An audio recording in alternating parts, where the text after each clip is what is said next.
if the big one were to drop, the sick, perverted part of me would find it hilarious if some radio station somewhere were playing He's Got the Whole World in His Hands at the moment. And of course, it would have to be a better version than this one, because otherwise it would be Whole World in His Hans, and that just doesn't work, does it? But anyway, stupid jokes aside, if you've seen this episode before, the original version, not me talking over it, and you paid attention to the history lesson, I'm sure you're aware that the cold opening here was my attempt at recreating the timing and structure of a Conelrad activation. So for the so-called regular broadcast, you see the radio supposedly on and playing, and then the Conelrad stuff, if you will, being this off-air footage. And I had to change what is usually the technical difficulties slide for that. And I know I've discussed this before, but I've been getting asked again lately quite a bit. What's the deal with that weird picture that I like to use? And so back in 2013, right around Halloween, Archive used to be on blip.tv, and I got dropped. And that was a gag shot I did in response to it. And it was a Grim Reaper costume that I was wearing. Just a Walmart Grim Reaper costume. But I liked it so much that I just kept it. And I wound up using it for technical difficulties moments. As they really do exist, on pre-done internet video. And that was that. And the glowing eyes were this pair of glasses that came with it that would glow red every few seconds. So if you didn't know, you do now. But as for the Pavand footage, that I normally do, that was real off-air footage. If you've seen the micro-broadcasting episode, you know how that was done. It was done in the computer as usual, but then printed to digital 8 tape, then to VHS, and then stuck in a VHS deck with a pair of rabbit ears antenna just running out of the coax RF output, and then recorded on another TV. So there you go. And of course with intentionally low output and a crappy signal and all. And I'd be genuinely surprised if that signal was strong enough to make it out of Archive HQ.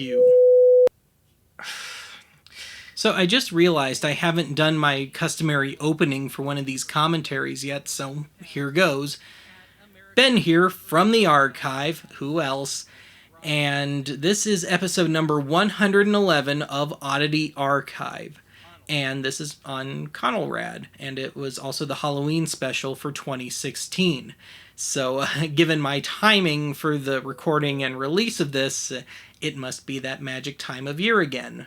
That magic time when I go back and dust off the previous year's special and talk about it for a long time. But anyway, a little trivia here. Initially, this is episode 111. I was actually going to break the usual formula of the YouTube video title is always Oddity Archive episode, fill in the blank, then the proper title. I was going to make it Project 111 instead of episode 111, just because I thought it had a cool kind of government-y conspiracy ring to it. But I wound up not doing it because I knew that it would upset my own OCD and probably some of my viewers as well. But also, I'm always slamming headfirst into the character limits for YouTube videos because I always like to have Oddity Archive episode whatever and so on. So it was dropped. But anyway, this is Conelrad, of course. And this is a genuine staple of the archive, going back all the way to the second episode, Emergency Broadcast Salute. But in that episode, I only did a basic rundown of it because I was trying to get through all of the major American civil defense broadcasting methods. And so I'd had the intent of revisiting it, But I had always wanted to find some ephemera of Conelrad or something related to it, or maybe another civil defense broadcasting thing, maybe some emergency broadcast system stuff. And it just didn't happen until 2016. So it was a little over 4 years later, I guess, from that initial discussion. But the spark for this episode came from when I was on one of my usual little thrift store jaunts in the summer of 2016. And I was flipping through the records, looking more for like record ripoffs sort of stuff. And I found three one-sided LPs with the Conelrad logo on them and titles like Rescue from Basements. And I, of course, grabbed them and purchased them immediately. And while it's not explicitly Conelrad stuff, it was close enough. And I'm always looking for, okay, what's this year's Halloween special going to be? What's the Christmas special going to be? And so on. So I knew I had it in my arsenal for a little later. Now, getting back to that day when I bought the records, I brought them home and I immediately threw one of them on the turntable. And what I found was that I actually had three halves of what were supposed to be record and film strip sets. And so I went back to the thrift store and just started digging around every corner of it just to see if I could find them. And sure enough, I didn't. And then I went on good old Fleabay, and I had no luck. But in the end, it might have been for the best, because I don't think it would have suited the episode too terribly well.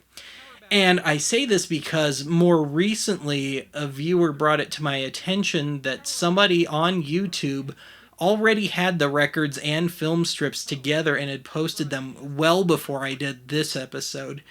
And I watched them, and it's cool to finally see them in their proper context, but they're also pretty boring. And the records themselves aren't really all that interesting. Yeah, there are those little moments where they're trying to add characters and narrative to the whole thing. But on the whole, those 15-minute chunks of stuff are just pretty boring, and a lot of it is just common sense stuff, be aware of the potentially bad structure of a building after, be it an attack or maybe a flood or something. So, not the most exciting stuff in the world. Prior to the start of a civil defense drill, highlighting Operation Alert. So I actually did this episode really completely backwards from how I normally make an archive episode. So normally it's my starting with the topic or item and stretching out from there. But in this case, because even though I had the items and I knew what the topic was going to be, I knew it was going to be the Halloween episode, and I wanted to change things up a little, as I like to do every year. And I decided to start with the sketch. I wanted it to be kind of a throwback to the first two archive Halloween episodes, where there'd be an extended sketch. But I just wasn't coming up with any ideas for it, and what I wound up doing, and it wound up falling right in line with those first two anyway, those first 2 years, I decided, oh, screw it, I'm just going to grab the camcorder and I'm just going to start doing stuff, and I'm going to just build it organically on the fly. And so what I did was I grabbed my regular camcorder and I came up with this kind of half-assed scenario about me thinking that a bomb had dropped or maybe some sort of other disaster had occurred, but in the end it was just my own stupidity. So what I did was I started dinking around, and I had the idea of that I'd have no electricity and that I'd be trying to get a generator. And I realized very quickly that my regular camcorder was just not going to cut it. The image was going to be too good, which is a little weird for me to say, I know. So I wound up digging out the PXL 2000, and good thing I had a lot of tapes for it, And this way I could have more of the post-apocalyptic feel, and I could also use the poor audio and video to my advantage, because I realized using my regular 1080p camcorder that it was all going to be totally obviously blatantly bogus. So I decided to have it kind of suck on purpose. And so I was, as I was saying, I was looking for a generator, and so I started on ham radio, and of course I faked most of this stuff, except for the CB radio. Ham radio failed. CB radio, which I managed to get to work by, supposedly, by bundling together a bunch of batteries with metal string, which I know was impossible to see in the final sketch because of the poor image quality. But again, just some obviously silly MacGyver-ism sort of thing. And so the CB trying to call out, see if I could get some help on finding a generator. And I actually did wind up having to hit the transmit button on there to make it light up and do its thing and convince everybody. But I wasn't too worried about, actually getting a hold of somebody, because CB around these parts is deader than a doornail. And so then from the CB, I went on to the talking house transmitter to try and go over AM radio. And of course, the joke became that I really don't need I don't need a generator. I've got enough of the MacGyver wiles that I can kind of get by on my own. But that was the joke, and I think I have mixed feelings about that sketch. I think it went on a little too long, honestly. I probably could have done it a little shorter. But also, I did my best to telegraph as much of it because I knew the image quality was going to be really poor, and I did what I could with it, and it's all right. But I think it's still kind of fuzzy in every meaning of the word.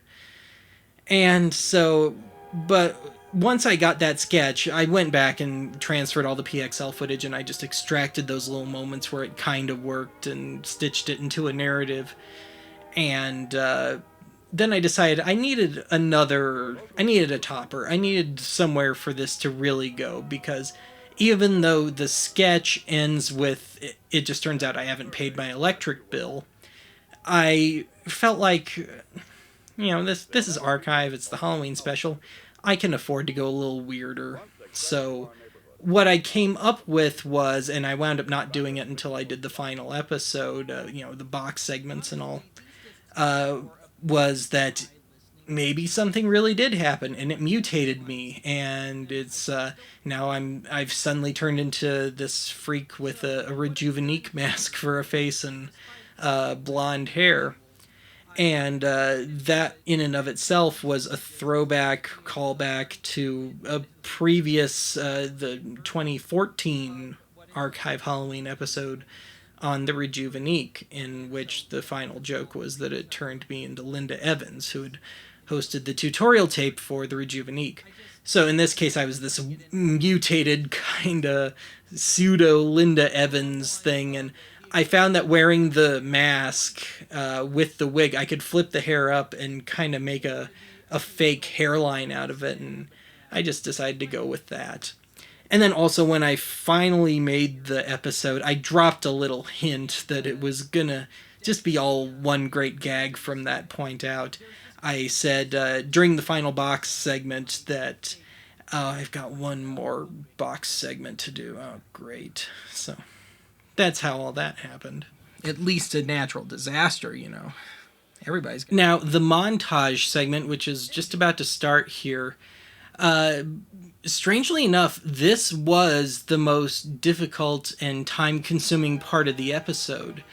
And that was because, well, there are at least a couple of reasons. One, that I had 45 minutes worth of footage that I wanted to mash down to 3 or 4 minutes, but also keep it so it plays out like you're really listening to one of those records straight through, and also keep some sort of narrative, but also try and make it some semblance of funny.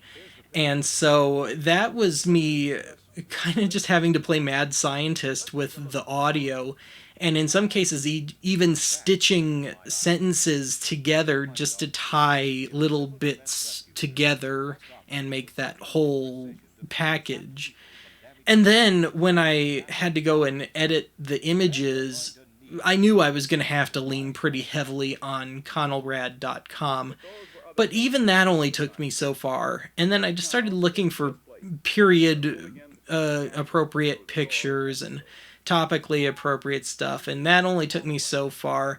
So then you get stuff like this basement pic that you're seeing right now, and just trying to play off the dialogue on the record and all. And so that's how that happened. May be dangerously cracked or bulging. Home. So when I was working on this episode, I was actually tied up with a stage production on the crew of a production of Spamalot, Monty Python's Spamalot.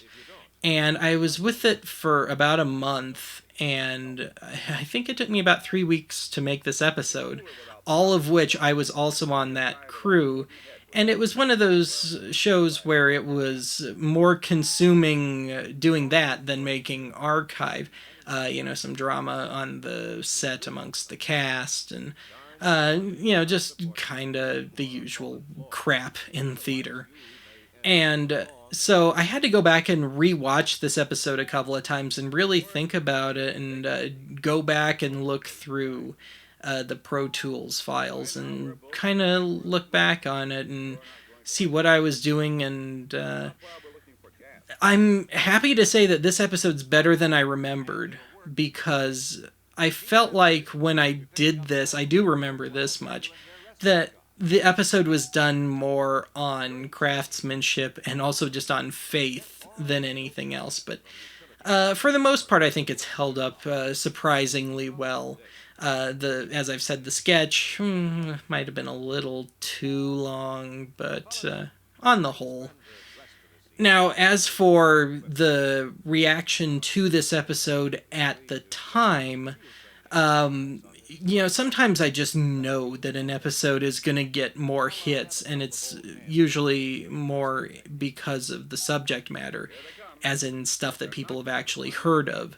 So, like, I knew the Betamax episode was going to get more hits, I knew that Minidisc was going to get more hits, and I knew that Conelrad was going to get more hits, both in that it's something that more people have heard of, and also in that it's been a recurring little piece of archive almost since day one.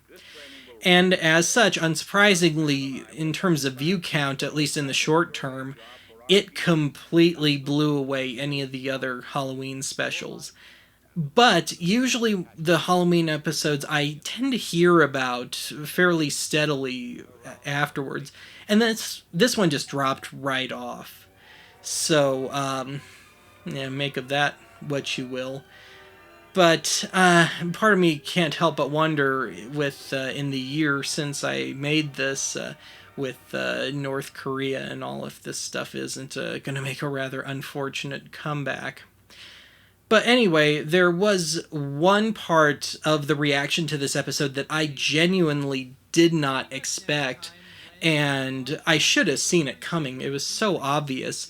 But this was just before the 2016 presidential election here in the States, and it was a very hot race, and American politics is just hyperbole, and it doesn't matter what the party is, who the candidate is, it's just nothing but hype as far as I'm concerned. And so it seems like every time there's a major election, it's so-and-so is going to blow up the world and all that. And so when this episode came out, I heard from a few viewers who thought I was trying to make some sort of political statement for whichever party, take your pick, it doesn't matter. And it hit me that, oh man, yeah, I really hadn't thought about that.